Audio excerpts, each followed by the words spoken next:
Madame Sylvia Pinel, ministre du Logement, de l'Égalité des Territoires et de la Ruralité.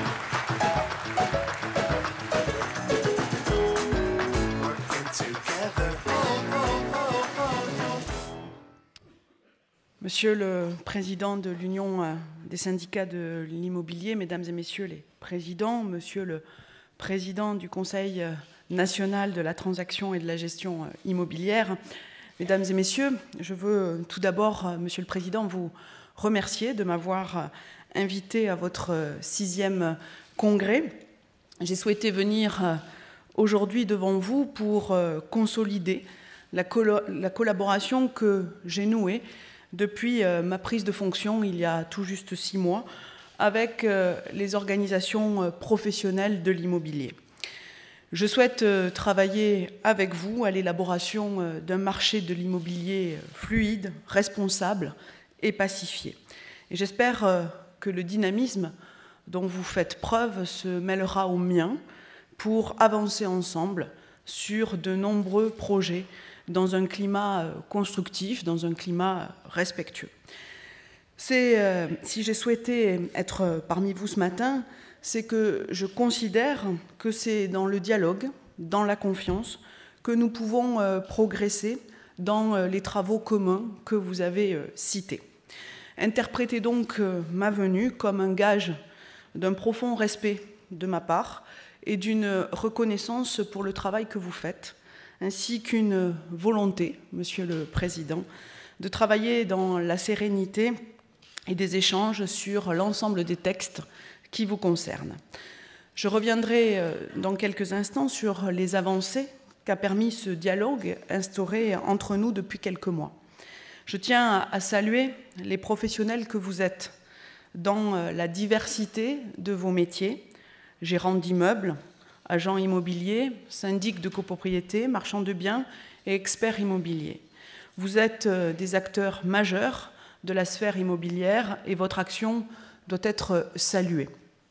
Par ma venue, je souhaite rappeler, comme vous venez de le souligner, que vous apportez un service indéniable, tant auprès des actuels et futurs propriétaires qu'auprès des locataires, et j'insiste sur cette dernière composante qui est trop souvent sous-estimée. Vous êtes au service de nos concitoyens. Votre tâche est difficile, je le reconnais, car le contexte juridique et réglementaire est complexe, souvent difficile à appréhender. Il l'est d'autant plus que pour les clients que vous devez orienter, informer. Cet environnement juridique complexe est en pleine évolution, notamment au travers de la loi ALUR que vous avez citée, et de ces mesures d'application sur lesquelles je travaille avec vous.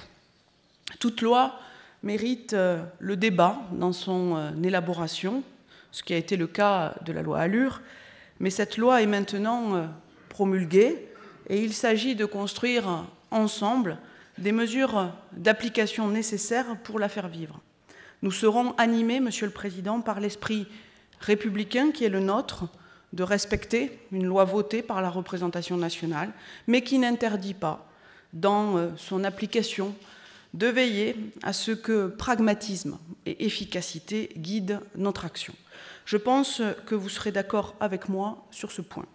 Notre objectif commun est de permettre la fluidité dans les relations entre les acteurs et de doter votre profession d'un cadre structuré destiné à promouvoir les bonnes pratiques et la transparence. Concernant la méthode, l'ensemble des acteurs concernés par ces mesures sont et seront écoutés. Comme je l'ai indiqué depuis mon arrivée à ce ministère, les textes font l'objet de consultations définies dans un calendrier respectueux de chacun, mais dans un calendrier suivi. C'est ainsi que j'entends travailler, je le répète, avec le souci de l'efficacité, mais aussi, quand cela est nécessaire, avec pragmatisme. À ce titre, j'ai installé le 31 juillet dernier le Conseil national de la transaction et de la gestion immobilière, au sein duquel vous avez accepté de siéger aux côtés d'autres organisations professionnelles et de représentants de locataires et consommateurs. Je salue d'ailleurs Bernard Worm, son président, présent aujourd'hui à vos débats. L'installation du CNTGI exprime la volonté du gouvernement, que vous partagez, je le sais, de travailler ensemble au renforcement de la transparence et de la bonne conduite des activités de transaction et de gestion immobilière. Le gouvernement a fait du logement une priorité. C'est une priorité qui concerne la construction et la rénovation des logements. Mais c'est également une priorité qui concerne l'amélioration des rapports entre propriétaires, locataires et professionnels de l'immobilier. La loi ALUR ouvre un vaste champ de mesures allant dans ce sens. Par l'intermédiaire du CNTGI, nous aurons ainsi un espace de dialogue constructif, collégial, afin de prendre des mesures efficaces, pragmatiques, dans le champ des activités des professionnels de l'immobilier. Comme vous le savez, le CNTGI aura pour mission de veiller au maintien et à la promotion des principes de moralité, de probité et de compétence nécessaires au bon accompagnement des activités des professionnels. Il proposera notamment des règles constituant un code de déontologie, des règles concernant la compétence professionnelle des titulaires de la carte professionnelle, un cadre d'une formation continue dédiée à ces acteurs pour qu'ils puissent bénéficier d'un socle de formation adapté. Les autres décrets concernant la loi Hoguet et pilotés par mes collègues ministres de la Justice et de l'Économie sont en cours d'élaboration par leurs services et seront soumis au CNTGI. Par exemple, le décret permettant la dématérialisation des convocations aux assemblées générales des copropriétaires piloté par Christiane Taubira et que vous avez rappelé sera examiné dans ce cadre et devrait être pris d'ici la fin de l'année. J'ai également entendu votre appel concernant la saisine du CNTGI pour le décret relatif aux baux commerciaux. Pour ma part, j'y suis favorable et je saisirai ma collègue Carole Delga, chargée du commerce et de l'artisanat, pour l'alerter de votre demande. Je souhaite également que le CNTGI devienne une force de proposition. J'ai donc demandé à son président de me faire remonter l'ensemble des sujets que les professionnels de l'immobilier souhaitent adresser au gouvernement. Monsieur le Président, vous m'avez interpellé aujourd'hui sur des questions d'équité de traitement entre acteurs qui vous préoccupent particulièrement, la question du portage salarial ainsi que l'absence d'obligation de responsabilité civile professionnelle pour les marchands de biens. Je suis disposé à étudier ces propositions, comme d'autres, que vous pourrez faire. Ainsi, n'hésitez pas à utiliser le CNTGI à cette fin. J'aimerais évoquer maintenant les perspectives de travail que nous devons mener ensemble dans les mois qui viennent. C'est avec un esprit d'écoute et de dialogue que nous avons pu trouver un accord concernant le décret relatif à l'encadrement des honoraires de location, puisque ce dernier a reçu un avis favorable du CNTGI dans lequel vous siégez, et je veux vous en remercier. Deux objectifs ont animé mon action lors de nos discussions sur ce sujet. Bien sûr, comme l'invitait la loi, j'ai souhaité proposer un véritable gain de pouvoir d'achat pour les locataires, en particulier en zone tendue et très tendue, mais j'ai souhaité, et j'espère que vous l'avez aussi noté, que mon objectif était de préserver l'équilibre socio-économique des entreprises et des entrepreneurs que vous êtes, source d'emplois non délocalisables sur nos territoires. J'ai pleinement conscience que vos activités ne sont pas tout à fait de la même nature et n'engendrent pas les mêmes coûts selon le territoire tendu ou détendu dans lequel vous vous trouvez. Concilier transparence, gain de pouvoir d'achat et pérennité du système économique ont constitué pour moi, Monsieur le Président, des préoccupations que nous partageons et qui ont guidé ce travail préparatoire d'élaboration de ce texte. Par ailleurs, ce décret définit les modalités de transmission des données des locations aux futurs observatoires locaux des loyers. Cet aspect est très important pour améliorer la connaissance fine du marché de l'immobilier. Aussi, je compte sur votre soutien et sur l'implication pour alimenter ces observatoires qui seront consolidés dans toutes les villes mentionnées par la loi. Au-delà de ce premier texte, d'autres mesures d'application de la loi ALUR seront adoptées dans les prochaines semaines. Je prévois en effet de prendre les décrets relatifs aux activités de syndic avant la fin de l'année 2014.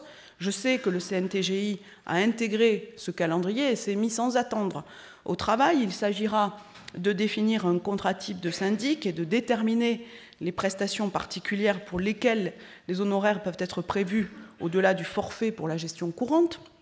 Je compte sur votre implication et votre participation active dans ces travaux pour que nous puissions améliorer ensemble la transparence, la lisibilité des contrats et des honoraires. Ce sera une avancée tant pour les professionnels que pour les ménages.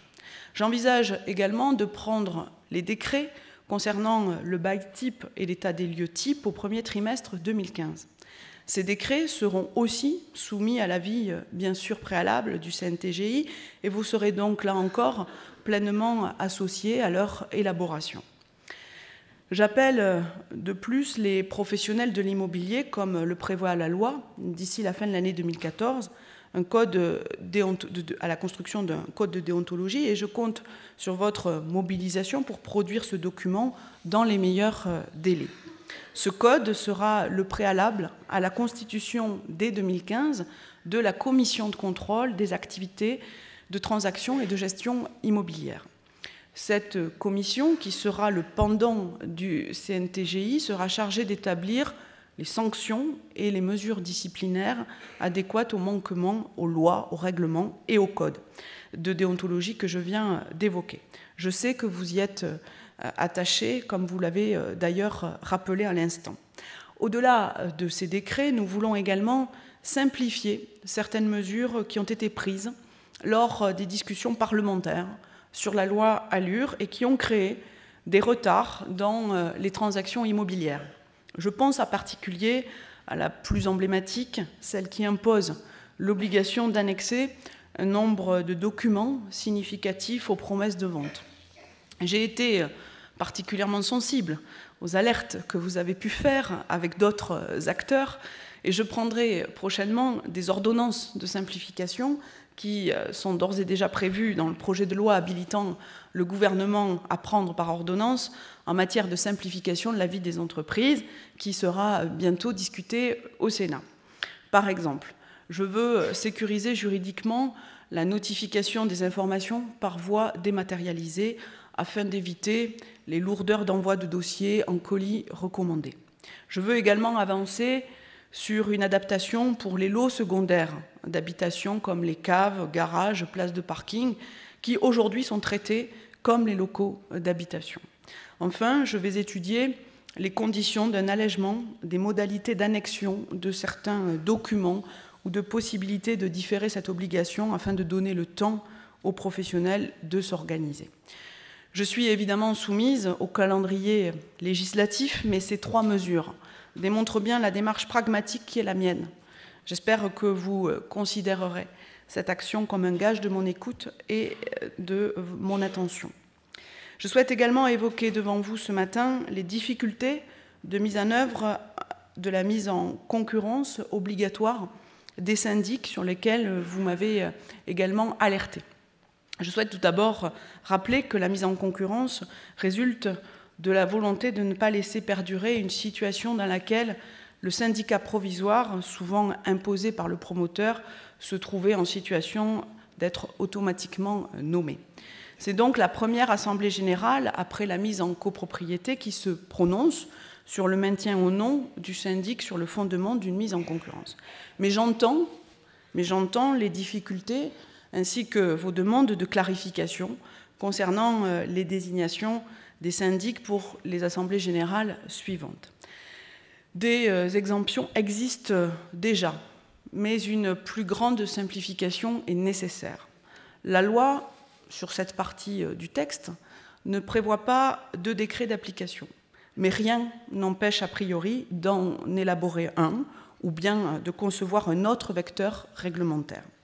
Aussi, je vous propose que nous puissions travailler ensemble sur ce sujet au sein du CNTGI, sur un texte réglementaire précisant les situations que vous avez soulevées dès lors que les modifications ne remettent pas en cause les dispositions introduites par la loi. Voilà, une nouvelle fois, un gage, s'il en fallait un, de ma volonté de conduire avec pragmatisme l'application de la loi. En ce qui concerne un autre point que vous avez évoqué, l'encadrement des loyers, je voudrais réaffirmer devant vous ce que nous avons déjà dit avec le Premier ministre à plusieurs reprises. Il est aujourd'hui techniquement possible de mettre en place l'encadrement des loyers qu'à Paris, car c'est la seule commune qui dispose d'un observatoire des loyers suffisamment abouti pour fournir des données fiables. Dans les autres communes concernées, les observatoires doivent d'abord se mettre en place, ce qui n'est pas le cas dans toutes les communes, en lien avec les collectivités. Tant qu'ils n'existeront pas et qu'ils n'auront pas de données stabilisées et validées par le comité scientifique indépendant, il ne sera pas possible d'appliquer l'encadrement des loyers. Le bilan de l'état d'avancement des observatoires, établi début 2014, est consultable sur le site de mon ministère et celui de l'ANIL. Mais je veux revenir sur une contre-vérité que j'entends souvent. Tous les spécialistes le disent. Ce n'est pas l'encadrement qui a ralenti le marché puisqu'il n'est pas encore en vigueur. En revanche, et j'en ai bien conscience, l'incertitude sur la norme peut ralentir, peut perturber les prises de décision. C'est pourquoi je veux redonner de la visibilité aux décideurs. C'est là le fondement de la confiance que je veux créer avec les professionnels de l'immobilier et du logement. Concernant le conventionnement que vous avez évoqué dans votre propos, je souhaite lancer une réflexion afin d'élargir la palette d'outils pour offrir des logements abordables sur le marché privé. Et bien naturellement, je vous associerai à cette démarche. Pour terminer mon propos, je souhaite vous dire une nouvelle fois que je suis convaincue que notre collaboration pour mener à bien tous ces chantiers sera riche, sera dynamique. Il y a tant de choses à faire pour relancer le secteur, comme vous l'avez parfaitement dit. J'ai bien entendu que vous avez des propositions fiscales, réglementaires, pour libérer l'investissement immobilier et soutenir la relance. Je suis tout à fait disposée à travailler avec vous dès lors que notre objectif commun est de développer le logement accessible pour les Français, et ceci est compris dans l'ancien. À ce titre, je voudrais souligner que j'ai porté une mesure pour favoriser l'accession à la propriété dans certaines communes, c'est-à-dire dans des zones détendues, les zones détendues que vous avez évoquées, en ouvrant de nouveau la possibilité de renforcer, de bénéficier du PTZ pour l'achat d'un logement ancien, dès lors qu'il est assorti de travaux de rénovation importantes et situé dans les 6000 communes que nous avons rendues éligibles, communes rurales, pour lesquelles il y a des besoins de préservation du patrimoine bâti et de renforcer l'attractivité de ces communes et de les animer. Cela est en cohérence aussi avec mon périmètre ministériel. Toutes les mesures de relance que nous avons prises visent à restaurer la confiance et à relancer l'investissement dans le logement, car elles sont indispensables pour la reprise de l'activité. C'est le cas avec l'assouplissement et l'amélioration des dispositions concernant l'investissement locatif, avec la réorientation du PTZ, là où l'effet levier est le plus fort. C'est aussi le cas lorsque le gouvernement choisit la tâche difficile de moduler certaines dispositions de la loi pour faciliter les transactions, ou encore lorsque le gouvernement présente dans son projet de loi de finances des incitations fiscales pour libérer du foncier privé, ou en créant un abattement exceptionnel sur les plus-values.